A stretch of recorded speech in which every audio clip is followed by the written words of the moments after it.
plusieurs avocates ont décidé de s'organiser en association en vue de répondre aux défis auxquels elles sont confrontées au quotidien. Alors, désormais, elles sont réunies autour d'une plateforme. Il s'agit de l'Alliance internationale des femmes avocates, AIFA, qui a tenu du 12 au 13 août, ici à Kinshasa, un atelier de formation à l'intention de ses membres. Alors, comment s'organise cette association? Quels sont les objectifs? Comment adhérer? C'est aussi des questions que vous vous posez dès que vous avez eu cette information, madame, monsieur. Pour y répondre, nous avons sur ce plateau deux invités. Elles sont des avocates. Il s'agit bien entendu de madame Joëlle Bamba Kona.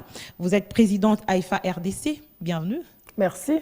À côté de vous, j'ai une autre sœur à nous. Elle est camerounaise, Koussen Nicoline, présidente AIFA Cameroun. Bienvenue à vous. Merci. Je vais commencer par vous. Comment se passe votre séjour en République démocratique du Congo? Je ne fais que le répéter. Magnifique. Vous avez aimé? Il y en a même qui veulent rester ici avec vous. Hein. Donc, le travail va vous rappeler rapidement au Cameroun. Ça nous rappelle même déjà. Ok.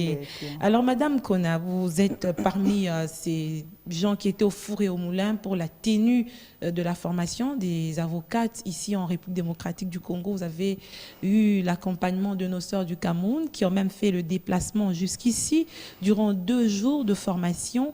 D'où d'abord est venue l'idée, je commence par l'origine d'abord de cette association, l'Alliance internationale des femmes avocates. C'est par là qu'il faut commencer. Ça vient d'où?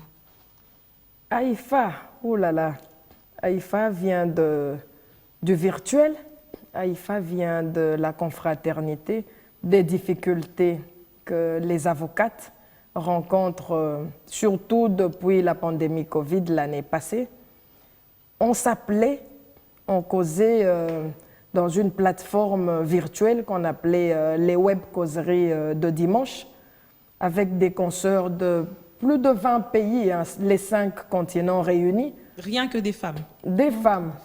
On parlait de notre sort, des difficultés qu'on rencontrait dans nos pays respectifs, hein, par rapport à la profession d'avocat et par rapport aux droits en général. Hein. Qu'est-ce qu'on pouvait faire ensemble pour s'accompagner, se soutenir? Il y en a qui travaillaient à partir de la maison, il y en a qui ne travaillaient pas du tout. Nous, Gombe était confiné, le palais de justice et toutes les institutions judiciaires paralysées. On se disait, mais qu'est-ce qu'on fait? Et finalement, de fil à l'aiguille, AIFA est arrivé sur Zoom. On a tenu l'assemblée constitutive de AIFA. Plus de 150 avocates ont signé et on a établi AIFA avec maître Marie-Catherine Djemi, qui est du barreau de Port-au-Prince et de Paris également, et qui est présidente de AIFA International avec les représentantes de chaque pays, dont moi pour la RDC, et ma sœur et consoeur Nicoline pour le Cameroun. C'est parti de là. On a enregistré AIFA à l'international. Le siège se trouve en Suisse. On a enregistré AIFA dans nos pays respectifs, tenu la première conférence sur Zoom le 8 mars, symboliquement, et on a commencé à se déployer. Donc, on est en phase de déploiement. Et Kinshasa a décidé de faire cette formation. Vous avez accepté de vous déplacer. Vous pouviez aussi le suivre sur Zoom de manière virtuelle, parce que moi, je suivais la conférence sur Facebook en direct. Pourquoi vous avez accepté de venir à Kinshasa? Pardon, avant qu'elle réponde, je dois compléter. Oui. Parce que la première question, d'où était venue l'idée? L'idée vient de ma voisine.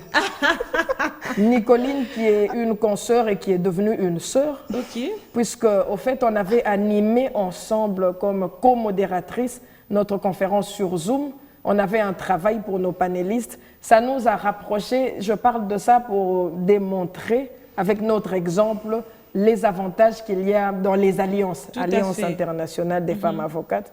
Ça nous a mis ensemble, des consoeurs qui ne se fréquentaient pas, et nous sommes devenus sœurs, on s'appelle en tout cas chaque semaine. Et finalement, Nicoline m'a dit, Joëlle, je viens à Kinshasa, est-ce qu'on pourrait organiser une formation? Elle a proposé les thèmes, j'ai dit pourquoi pas. Et tout est parti de là. Voilà l'initiatrice de ce grand projet. Je lui rends la parole pour... je voulais préciser cela. Donc, alors, Maître voilà. Nicoline, donc vous avez beaucoup à dire là-dessus. Hein. Ah oui. Une formation pour les avocates. Vous avez accepté de faire les déplacements dans un contexte difficile. Aujourd'hui, il faut le dire. Hein. Vous pourriez aussi rester au Cameroun en train de suivre sur Zoom, mais vous avez accepté de venir. C'est comme si vous accompagniez ce bébé qui est en train de prendre à marcher, en fait. Ouais, c'est un peu ça. Vous avez résumé, en fait, ce que c'est l'AIFA. Je vais commencer par remercier notre présidente parce que Maître Marie-Catherine Dimi, elle est une femme qui connaît donner la liberté aux autres. Donc, si tu as l'idée, tu lui proposes, elle accepte. Et je vois elle un peu comme ça. Donc, quand j'ai réfléchi avec une consoeur, Maître Larissa, moi j'étais déjà ici en RDC l'année dernière, en février, tout juste avant que le Covid n'envahisse le monde. Oui. Moi j'étais déjà ici pour une formation et j'ai beaucoup de frères ici. Okay. Je les considère vous comme êtes mes chez frères. Vous. Je suis chez moi en fait. Donc, quand on a pensé, on dit comment on fait pour voir nos frères. Elle dit, qu'est-ce qu'on fait? Ensuite, je dis, je vais appeler Maître Joël. On va lui proposer des thèmes pour une formation. Et j'ai appelé Maître Joël. Tout de suite, elle a dit oui. J'ai dit, voilà, elle est vraiment ma soeur. Et c'est parti comme ça, on lui a proposé des thèmes, elle n'a pas changé. Alors, les thèmes que vous avez abordés au cours de cette formation, le droit au HADA, le droit électoral, le droit minier, le management d'un cabinet d'avocats, et puis comment s'adapter aussi avec le numérique à l'ère du Covid, c'est très important, surtout pour les femmes. Comment ça s'est passé? Comment les apprenants ont abordé cette question, en fait? Les apprenants devaient s'adapter parce que déjà, à IFA, on est trop ancré sur le numérique. On l'a souligné, AIFA est parti du virtuel. Des consoeurs de partout, hein, avec des décalages horaires. On débattait même sur les heures pour nos réunions, parce que bon, au Japon, on doit nous suivre. Ici, s'il est 18h, là-bas, il est 2h du matin, ou je ne sais quoi. Aux États-Unis, donc on a dit, au Canada, la même chose, le monde est en train de tourner et le virtuel prend de la place. Il y a partout dans le monde des procès qui se passent à distance. Tu es à un lieu X, ton juge à un lieu Y et ton procès se tient. Et même les accompagnements des services juridiques qui se font en ligne. Aussi, oui. L'arbitrage, on parle de l'arbitrage. L'arbitrage en ligne et toutes ces choses, on se dit, qu'est-ce qu'on va faire? On ne va pas rester là avec nos bouquins. On a des bouquins, on aime lire, c'est ça. Une bonne partie de notre travail, c'est la lecture. Mais il y a le virtuel qui prend de la place. Alors, on s'est dit, si on propose ce genre de thème au HADA qui réunit en Afrique tous ces pays, le virtuel et le management d'un cabinet, parce qu'il s'agit des femmes, nous avons très peu de femmes ici par rapport aux hommes qui tiennent leur cabinet. Quand on propose cette panoplie aux confrères, puisqu'il y a eu des hommes et des femmes, on a eu des magistrats formés également, on pense que c'est un cocktail qui va plaire. Et c'est ainsi qu'on avait, moi, lorsque Maître Nicoline a proposé ces thèmes, j'ai dit non, mais il n'y a rien à bouger. Tout est assorti, que dans l'ensemble, les gens ressortent. C'est un menu complet. Donc, les participants n'ont fait que suivre et adhérer. Avec des interventions de haute facture, on a vu, des aguerris du droit, des gens bien formés qui ont donné aussi de leur temps pour que ça puisse marcher. Qu'est-ce qui s'est passé? C'est quoi votre formule pour avoir toute cette crème des crèmes autour de vous, en fait? Je peux? Oui, bien sûr. L'avocat, on nous apprend à être humble. Parce que le métier, d'abord, c'est tellement difficile. Et des confrères, je pense, ils pensent qu'il est important de s'entraider. Les confrères, quand on les aborde, parce que nous avons eu 3 bâtonniers, et il y a un 4e qui faisait comme un modérateur. On a eu, je pense même, 5 bâtonniers. On a eu 5 bâtonniers. Dans 5 bâtonniers, nous nous sommes rapprochés d'eux. Ils ne sont pas compliqués. Ils ont dit, OK, vous êtes jeune, on va vous accompagner. Donc, c'est un peu ça. Et le maître Mamadou Konaté, qui n'est pas... il est vraiment connu. Ça, quand on s'est rapproché, c'est allé tout de suite. Ils ont dit, OK, on vous accompagne. Vous-même, vous êtes satisfaite en tant qu'initiatrice des retombées qu'il y a eu au finish, à l'issue de cette formation? Comme vous avez la parole, je veux commencer par vous. Vous êtes satisfaite? Est-ce qu'il y a une valeur ajoutée, en fait, par rapport à vous-même aussi, hein? Oui, la formation, pour moi, c'est quelque chose qui te donne une confiance que c'est au fil du temps que tu réalises que tu as une confiance en toi. Tu peux facilement aborder des choses sans réfléchir. Et faire venir des confrères ici, c'est apprendre à travailler avec d'autres confrères. Parce que moi, par exemple, je peux gérer le dossier d'un confrère au Cameroun. Si j'ai des soucis ici en RDC, je peux facilement appeler Maître Joël que j'ai tel dossier. S'il te plaît, est-ce que tu peux m'aider avec? Parce que le transport, venir ici tout le temps, ça peut nous coûter. Et une formation, on gagne toujours dans une formation. Il ne faut pas se dire que non, parce qu'on s'est formé il y a 2 ans, on ne peut pas. Non, il y a toujours quelque chose de nouvelle qu'on apprend. Maître Joël Kona, vous-même? Moi, je sors de cette formation doublement satisfaite.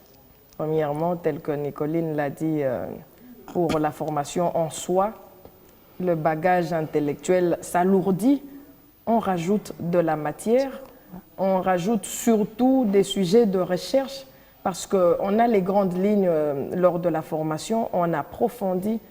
Moi, personnellement, je me dis, tiens, je vais aller m'aligner sur la liste des mandataires en mine. Il n'y a pas beaucoup de femmes là-dedans. Pourquoi pas demain gérer mon propre cabinet? Je suis chez le bâtonnier national, mon père. Je vais aussi me lancer dans... le deuxième aspect, pour moi, c'est la confraternité. Une alliance crée une relation. On ne peut pas s'allier à soi-même, on s'allie à autrui, à quelqu'un d'autre. La famille s'agrandit auprès des juristes, les hommes et les femmes. On se fréquente, Nicoline l'a aussi épinglé. Lorsqu'on a des amis, des frères un peu partout, ça nous facilite la vie.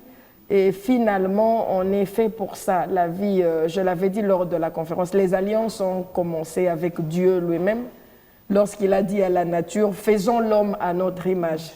Dieu a allié la nature et son souffle divin pour créer l'homme. Et c'est une formule que personne n'a encore égalée jusqu'ici. Pourtant, il pouvait aussi le faire lui-même. Hein. Il aurait pu le faire lui-même, créer des esprits qui ne se voient pas ou quoi. Il a dit non, faisons l'homme. Je pense que l'être humain est un être sociable et il vit des alliances. Le pays doit se développer avec toutes les forces vives sur place et de nos amis d'ailleurs qui vont accompagner tout le processus. Et la femme ne doit pas être mise à l'écart. La femme est l'allié naturel de l'homme depuis la nuit des temps. C'est comme ça qu'on a ces associations comme AIFA pour mettre en exergue la femme qui doit avoir toute sa place finalement. Ce n'est pas qu'une association pour les avocates, elle est là aussi principalement pour les droits des femmes, de la jeune fille et des enfants. Justement, en parlant de ces droits des femmes, est-ce que lorsque vous discutez avec les femmes avocates d'ailleurs, vous avez les mêmes difficultés ou il y a des spécificités pour la RDC par exemple, quand vous parliez de ça au début, où les femmes ont du mal à tenir des cabinets? Elles travaillent pour des gens. Est-ce que ce sont les mêmes difficultés ailleurs ou chacune de vous a ses difficultés liées à un contexte approprié, vous essayez de discuter pour trouver des solutions? Parce qu'en termes du genre, il y a quand même des discriminations. Hein. Oui, lors de nos causeries, nous avons remarqué que les femmes ont les mêmes difficultés. Mais il y a des femmes qui ont leur cabinet d'avocats. Hein. Il y en a qui s'en sortent bien. Malheureusement, la femme a toujours le comportement de réserve, comme Marie en fait.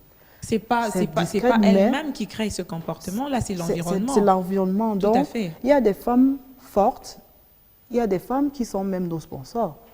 Elles sont là, les avocates, elles elles sont là aussi. Mais ce qui se passe, c'est que parce qu'on a l'habitude de penser que c'est les hommes, certains ne veulent pas avoir l'étiquette d'avocate. Parce que sous la robe, il n'y a pas de femme en fait. Il n'y a que l'homme. On ne dit pas avocat.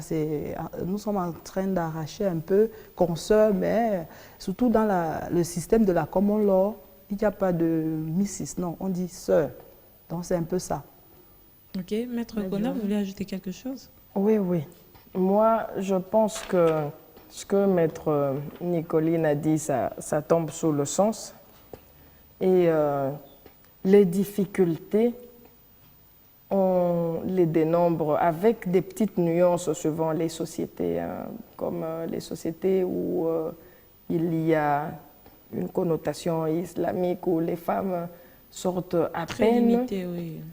On peut un peu démarquer nos communautés africaines où la femme va progressivement de plus en plus à l'école, alors qu'il y a 30 ans, elles allaient en petit nombre.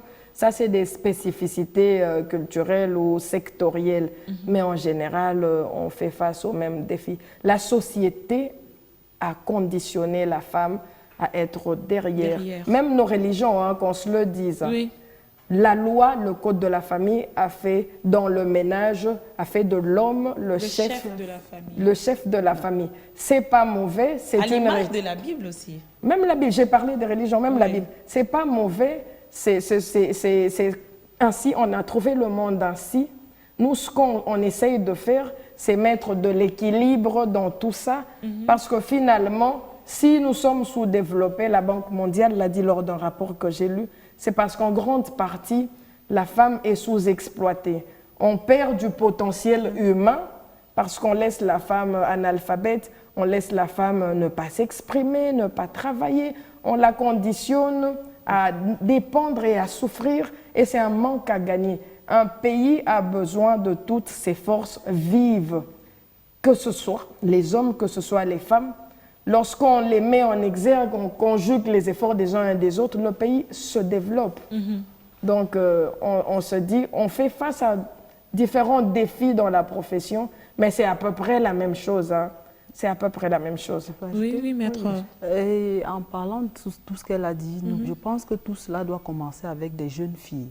Okay. Il faut déjà éduquer des jeunes filles parce que quand la femme, au fur et à mesure qu'elle fréquente, elle gagne en confiance, elle peut valablement s'imposer. Bien que les hommes n'aiment pas ce terme-là. Quand je me lève pour plaider comme avocat, on ne plaide pas parce que je suis une femme, je plaide parce que je suis avocat, c'est tout. Mais vous est arrivé aussi d'avoir subi des injustices parce que vous êtes femme, non?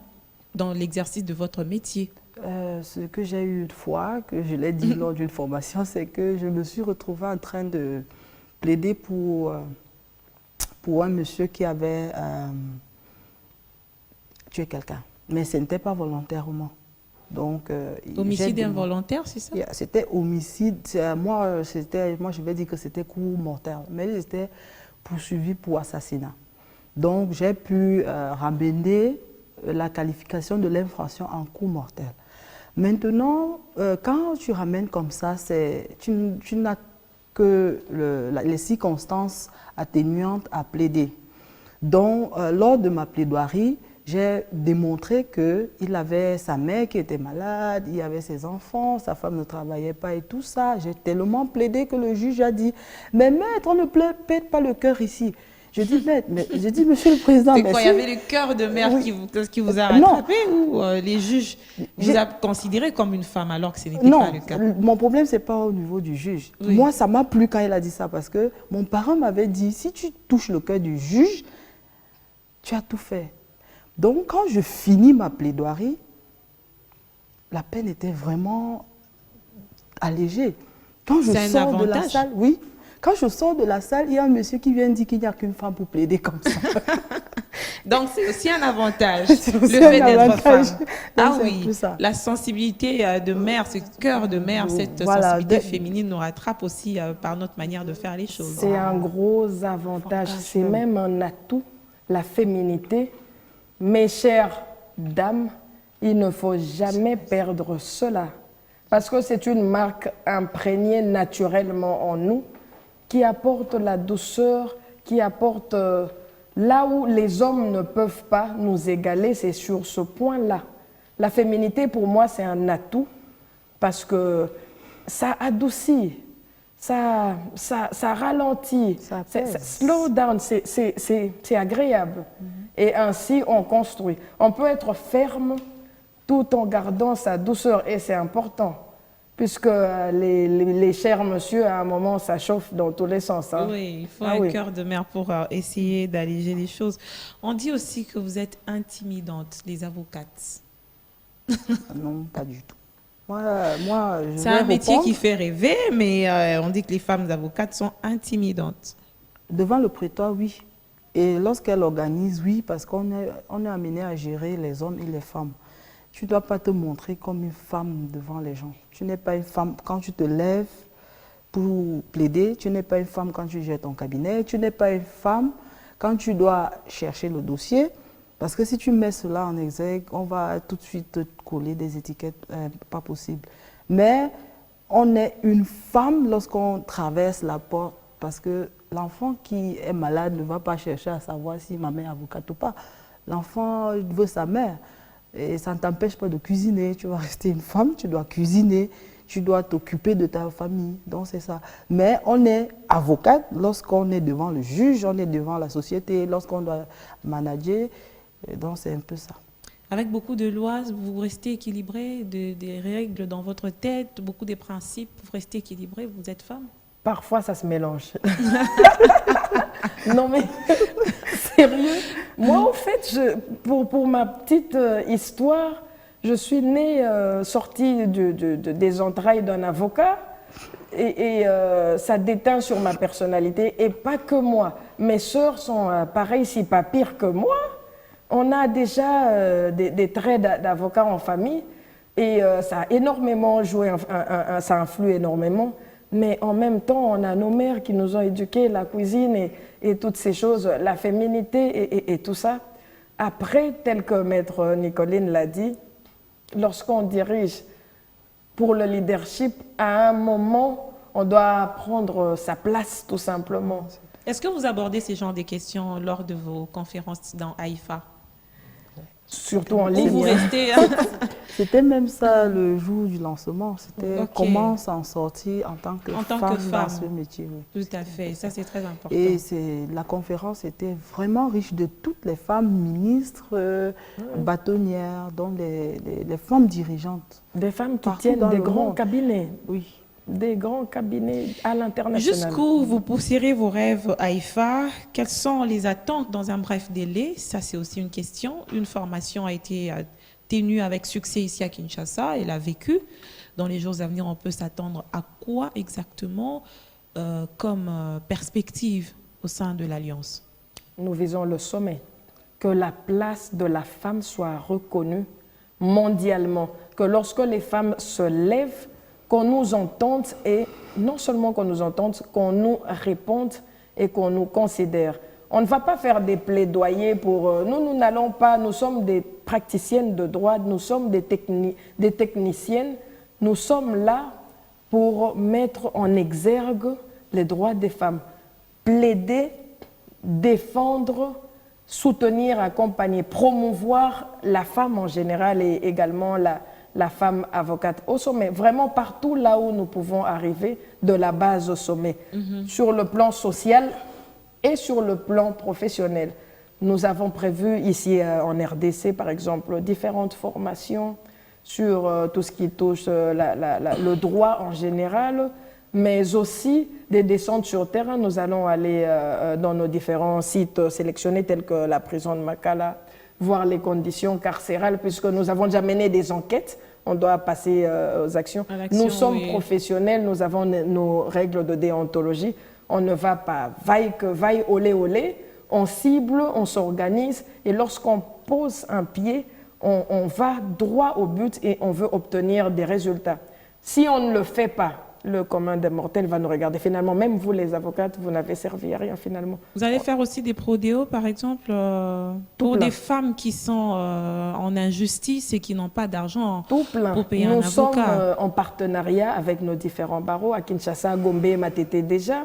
Nous avons écrit récemment Barreau de Tanganyika. On est en train d'expandre, c'est-à-dire de se déployer. On va de partenariat en partenariat et les Prodéos s'organisent avec nos barreaux, puisque nous dépendons tous de nos barreaux finalement. Barreau, oui. Et on va s'organiser dans ce sens-là. Ça sera une sorte de symbolique. Les femmes se mettent en avant, en exergue, pour accompagner les autres femmes, surtout celles qui sont démunies. Nous avons eu des cas qu'on a eu à traiter de manière isolée, des femmes incarcérées avec des grossesses au début et qui ont eu à accoucher. Dans la prison. Voilà, dans la prison. Mais dans quelles conditions ces enfants détenus avec leur mère, dans quelles conditions? Ce genre de choses, il faut quand même qu'on en tienne compte. Parce que les hommes n'ont pas ce genre de problème. Il n'y a aucun homme qui va me dire qu'il va porter une grossesse un jour.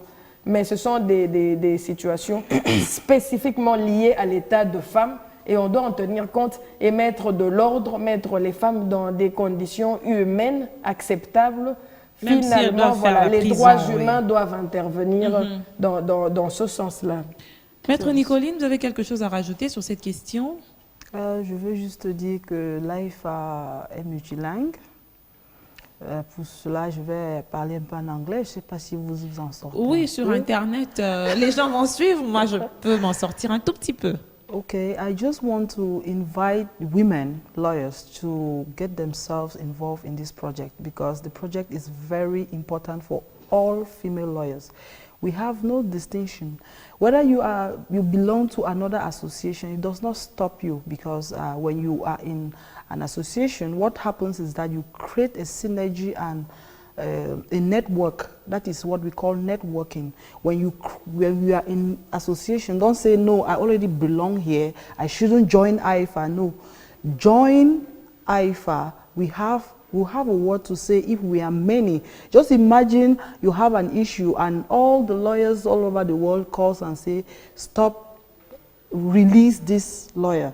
It gives an impact. We'll have a voice to say. Donc, je suis en train de dire que soutenez le projet AIFA parce que nous sommes là pour nous soutenir. Et surtout que les avocates adhèrent. Ça, j'ai au moins compris. Avocats, oui, il faut que les avocats adhèrent. Oui. Et nous avons aussi, les hommes ne sont pas exclus dans l'AIFA, donc nous avons l'opportunité de recevoir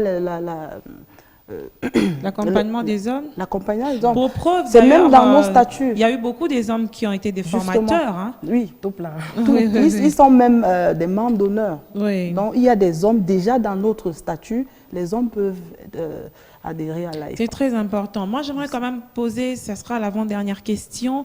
Aujourd'hui, il y a des filles qui rêvent d'être avocates. Elles sont déjà peut-être à l'université, mais désolées de faire le constat, elles ne lisent pas, elles ne se forment pas, elles y vont par formalité. Après, ce sont des femmes qui vont se déverser dans les avocats et après, on va dans les cabinets. Et après, on va dire que les hommes prennent le devant, alors que en amont, il n'y a pas une bonne préparation. Ce sont des constats qu'on a fait même dans des grands procès ici en RDC. Quand déjà elles s'expriment, on sent qu'il y a des problèmes, manque des maîtrises de certains articles. Tout ça quand même, ça... Parfois, les gens sont très durs envers les femmes quand il s'agit de sanctionner et ils ont quelque part raison. Ils n'ont pas quelque part raison, ils ont pleinement raison. Lorsque vous voulez atteindre des objectifs, en général, donnez-vous les moyens pour les atteindre. Vous êtes journaliste, je suis avocate, il y a les médecins. Imaginez un peu que vous alliez vers un médecin qui ne maîtrise pas son art. Mais comment il va vous soigner? Vous allez mourir. Donc, il faut se donner les moyens d'atteindre le sommet et ne pas juste attendre parce que vous êtes une femme que l'on puisse vous propulser simplement. À un moment, les tares se remarquent. À un moment, tout le monde va voir que vous n'êtes pas à la hauteur, vous n'êtes pas compétent. La compétence se travaille à la base, à la maison.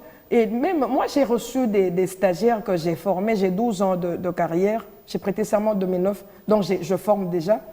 J'ai reçu des avocates. Je leur ai dit, il y en a une qui elle est bien maintenant. Elle avait des problèmes en français, toutes sortes de problèmes. Hein. Elle prononçait mal, elle écrivait mal. J'ai dit non, toi, il y a un souci. À part le droit, la pratique qu'on va t'apprendre, voilà, j'ai remarqué ceci et cela. Comment ça a arrangé ici à apprendre? On est partie de la base, hein, la grammaire, la conjugaison, tout ça. Elle a bossé dur et maintenant elle a un niveau, lorsqu'elle est entrée au cabinet, c'était catastrophique. Elle est tombée aussi dans des bonnes mains et puis elle avait la volonté. Oui, oui. On apprend, puisque la formation est continue. Imaginez le bâtonnier national, Matadi Wamba, à 50 ans de carrière, il lit tout le temps et il apprend. Pourquoi? Parce que il ne maîtrise pas tout sur tous les sujets. Personne ne maîtrise tout. Et la loi évolue. Oui, Voilà. Et la loi évolue. Donc, le code de la famille a évolué. Oui. On a introduit le divorce par consentement mutuel. Quand j'ai prêté serment, ça n'existait pas. Mais toutes ces choses, vous allez apprendre ça comment? Si vous ne lisez pas. Si vous voulez devenir avocat, il faut lire. Il n'y a pas il n'y a pas de la magie dedans, il faut lire. Vous ne lisez pas, ne venez pas. Parce qu'à un moment, tout le monde va remarquer que vous n'êtes pas à la hauteur. Et en ce moment-là, vous êtes fautif vis-à-vis de votre client qui vous a consulté parce que vous allez mal le défendre. Et lorsqu'on vient dans la profession, c'est comme à l'église. Vous venez tel que vous êtes, vous avez votre base. Vous-même, rendez-vous compte que moi, j'ai des insuffisances ici et là. Et commencez à combler, commencez à apprendre. Au fil des ans, vous allez voir que le bagage intellectuel va grossir. Vous allez vous mettre à niveau. Si vous n'apprenez pas et vous cachez vos imperfections, vous n'allez arriver à rien et finalement, vous ne servirez à rien. J'ai un slogan que j'ai inventé, le mieux est l'ennemi du bien. Vous faites bien, mais si quelqu'un fait mieux que vous, tout le monde ira vers cette personne-là. C'est comme ça. Donc, il faut que soi-même, on puisse chercher à aller vers le meilleur, à aller plus haut. Nous-mêmes, on se forme tel qu'on est là, on se forme. Pour preuve, vous venez d'une formation. Ah ben voilà. Ah oui, ça c'est très important. Voilà. Les téléspectateurs vont m'en vouloir. J'ai deux avocates. Peut-être que Maître Nicoline n'est pas très concernée par cette question, mais la question de la dot à $500, si elle passe... Elle est concernée, hein. $500. $500 la dot, ici au Congo. Il y a un député national qui a introduit... Est-ce qu'il est député, M. Mbao? Oui, il est député national. Voilà, moi je suis au Parlement, je ne connais pas son nom. Qui a introduit un projet de loi pour qu'on puisse plafonner la dot à maximum $500 dans les milieux urbains et à $200 dans les milieux ruraux. Pour quelle raison? Pour, je pense, permettre, faciliter les mariages civils coutumiers. Coutumiers. Ok, je vais répondre avant que tu ne... Oui, oui. Moi, je suis pour qu'on dote la femme, mais exagérément, je ne suis pas. Parce qu'on a constaté, c'est le constat que moi j'ai fait, c'est que les femmes qu'on dote souvent trop cher, elles finissent toujours par casser les pieds. Donc, vous vous encouragez non. Daniel Mbao? Moi, je suis pour qu'on amène la femme à être une femme au foyer. C'est pas parce que tu es... Il faut doter la femme, oui. Mais, vous savez, la dot, pour rembourser la dot... Donc, on doit d'abord apprendre à la femme à être une femme. C'est ce qui est important. C'est ce qui est important. Même si j'avais une tante, malheureusement, elle est décédée, elle était ministre, mais quand elle rentrait chez elle, elle cuisinait. Elle est décédée, son mari ne parvient pas à trouver une autre femme comme elle. C'était une femme exceptionnelle. La dot, c'est bien. Il y a même des hommes qui aimeraient bien partir au-delà ou payer plus. Il y a certaines familles chez nous qui refusent. Ma famille, par exemple, n'accepte pas trop les dots parce que dans leur tête, c'est comme s'ils étaient en train de vendre leur fille. Mais il y a le côté matériel. Symbolique, du vin, du riz, pain et autres. Mais il y avait quand même exagération, Maître Kouna. Vous êtes d'accord avec moi? 5 000, alors qu'on connaît tous combien gagne, par exemple, un enseignant qui doit aller doter à $5 000. Mais, la dot a été dénaturée. Elle a perdu son côté symbolique. C'était pour sceller, à la base, l'union des deux familles. C'est ça. En fait, ça sert à ça, la dot. C'est pas pour enrichir la famille de la femme au prix de l'achat, entre guillemets, de la femme par la famille de l'homme. Ces considérations-là dénaturent l'objet même de la dot. On a deux parties dans la dot. On a la dot en espèces, l'enveloppe, qu'on est en train d'essayer de régler avec la facture Mbao. On a également les effets en nature qui dépendent d'une culture à l'autre. C'est où qu'on a vu groupe électrogène, dans quelle culture, de quel ancêtre qu'on a vu groupe électrogène ou télévision LED. Télévision LED et toutes ces choses-là. Nos ancêtres n'ont rien à voir avec ces pratiques. Moi, je pense qu'il faille toucher les deux aspects pour commencer, parce que ce qu'il faut, au fond, c'est rendre à la dot sa valeur symbolique. Le Code de la famille a repris ça comme condition avant de conclure un mariage civil pour souligner la partie africaine du mariage qui engage les deux familles. Ce n'est pas pour enrichir les uns, c'est-à-dire la famille de la femme, et dire à l'autre des choses comme ça. Ce sont des choses à abolir. Au fond, c'est ça mon problème. On doit essayer de restaurer l'image de la dot telle qu'elle est censée être, symbolique. Donc, si c'est 500 ou si c'est $5, peu importe, moi je m'en fous royalement, pourvu que ça soit symbolique, que l'homme ne considère pas qu'il est en train d'acquérir, d'acheter une femme, et que la famille de la femme ne dise pas « Ah mais tenez, on a trouvé le beau kilo, notre gendre et tout ça, il a qu'à régler tous nos soucis ». Non, c'est là qu'il faut marteler. Ça, c'est mon point de vue. Ah, merci beaucoup, Maître. On a fini cette émission. Maître Nicoline et Maître Joël Bamba, c'était un réel plaisir pour nous de vous avoir sur ce plateau. Alors, les gens qui veulent adhérer, il y a une page Facebook, il y a YouTube aussi. Vous avez un site web. Comment ils font pour adhérer, les avocates qui sont intéressées? Vous vous rapprochez des représentants nationaux. Okay. Dans chaque pays, dans chaque barreau, il y a des représentants nationaux. D'accord. Donc, il faudrait se rapprocher où que vous soyez. Déjà, la structure existe avec plusieurs membres à travers le pays. Ici, en RDC, la formation a connu la participation de plus de 130 personnes, je pense, 130 avocates. Avocats et magistrats. Et magistrats, et avec 9 venus du Cameroun. Vous allez leur transmettre nos salutations chaleureuses. Ça sera un plaisir pour nous de les revoir encore prochainement. Cette émission est finie. Madame, Messieurs, nous avons reçu 2 avocates, l'une présidente de l'Alliance internationale des femmes avocates de la RDC, Maître Joël Kona, et à côté d'elle, Maître Koussen Nicoline, présidente AIFA Cameroun. On se retrouve très bientôt pour un nouveau numéro de votre magazine Femmes. Merci. Au revoir. Merci. Merci.